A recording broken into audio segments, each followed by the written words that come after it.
என்ன சார் பேசுவீங்க கோவம் வந்தா டப்புன்னு?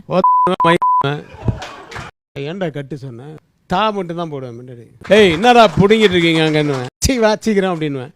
இது வந்து எனக்கு கெட்ட வார்த்தை மாதிரி தெரியாது, ஏன்னா நான் அந்த மாதிரி ஏரியாவில் நீங்க சொல்ற ஸ்டைலா இருக்கு சார் அது. அப்படியா? டைரக்டரா பொறுக்கியாட கெட்ட வார்த்தைலாம் பேசுவார் அப்படி சொல்றாங்க சார். கெட்ட வார்த்தை நீங்க யாரு பேசல, இது வெளியே போனவொடனே பேசுவாங்க. நான் பேசுகிற கெட்ட வார்த்தை எல்லாம் நான் அந்த மாதிரி திட்டலன்னா 2 நாள் அந்த மாதிரி இருந்தேன்னு வச்சுக்கோங்க, யூனிட்டில் எல்லோரும் வந்து சார் உடம்பு சரியில்லையான்னு கேட்பாங்க. ஏன்னா ஏன் திட்டவே இல்லையே சார் யாருமே அப்படின்வாங்க. ஆர்டிஸ்ட்டுக்கு வச்சுக்காம இவர் ஏதாவது தப்பாக லேட்டாக வந்தாருன்னு வச்சுக்கோங்க, வேறு யாராவது பிடிச்சி அசினே, ஏய் எப்போ வர்ற, ஏய் சம்பளம் கொடுக்கலையா அவனுக்கு, ஏன் பேட்டா வாங்குறீங்களா டெய்லி அப்படின்னு ராசியில் தெரிஞ்சுக்கணும். நமக்கு தான் வித் டோஸ்ன்னு ஒழுங்காக போய் சீக்கிரம் ரெடி ஆகிட்டு. சிவாஜி சார் கூட சாரை பற்றி ரஜினி சாரை கேட்டதான் நான் கேள்விப்பட்டேன். அது அதெல்லாம் கேட்டாராம், அந்த பிரேக் டைமில் கேட்டாராம் ரஜினி சார்கிட்ட போயிட்டு, டே ரஜினி இவன் டைரக்டராக பொறுக்கியாட. ஆமாம், அது வந்து அந்த படிக்கட்டில் நடந்து வரும்போது அவர் காலங்காத்தால் அது ஐயருங்களெல்லாம் எட்டி வச்சுட்டேன். ஆனால் ஐயருங்களே கிடையாது, அவங்கெல்லாம் கூட வேஷம் போட்டு.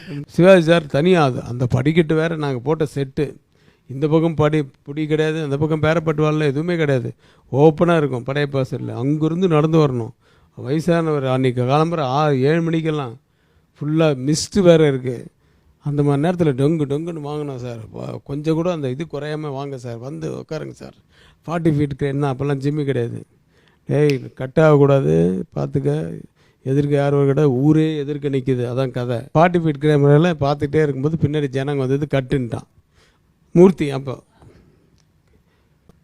ஏன்டா கட்டு சொன்னேன் அப்படின்னு, தா மட்டும் தான் போடுவேன் முன்னாடி. வராரு இன்னும் பைத்தியம் வர, ஏன்னா ஊரே வரக்கூடாது, நீங்கள் பெரிய ஊரே பின்னாடி வருது அப்படின்னா.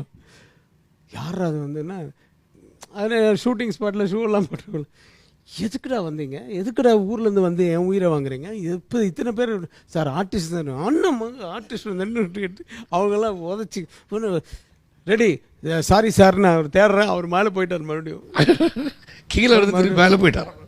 அப்புறம் மறுபடியும் வர்றாரு, எனக்கு பயம், இந்த பக்கம் அந்த பக்கம் இது காலம், அவருக்கு மூச்சு வேறு வாங்குது அப்போ அந்த பீரியடில் ஃபுல்லாக. ஏன்னா அந்த மிஸ்டில் வேறு வந்து உட்காந்துருக்காரு. பயந்து போயிட்டேன் நான். சரி ஓகே, ஷார்ட் முடிஞ்ச உடனே இப்போ நிம்மதியாச்சு.